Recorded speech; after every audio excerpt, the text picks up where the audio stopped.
All right, so number 5, we have a proof, and you will see a proof on your interim assessment. But this proof is something that we haven't gone over in class yet, so you won't see one exactly like this. But we're going to go ahead and go over it because it's really good to still talk about proofs. Okay, so we're trying to fill in this statement of the proof. This is where our blank is at.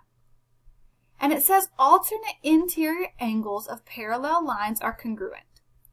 Okay, so you learned back in the 8th grade, and we're going to review it again this year. But if you have two lines that are parallel, so line AB is parallel to DE, and they're cut by a transversal, which is just another line, like let's look at line BD. That would be our transversal. Then the alternate interior angles are congruent. And think about the word alternate. Alternate means opposite, and interior means inside.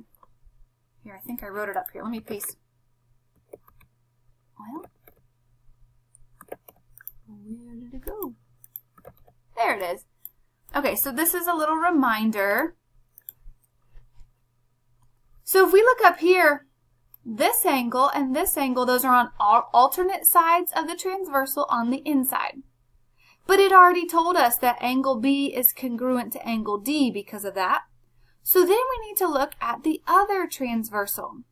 So these two parallel lines are also cut by line AE, giving us two more pairs of alternate interior angles. Remember, alternate means opposite side of the transversal, and interior means inside the parallel lines.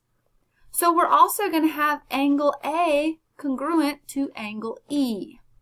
So this is what we would put in that blank right there, saying that alternate interior angles are congruent.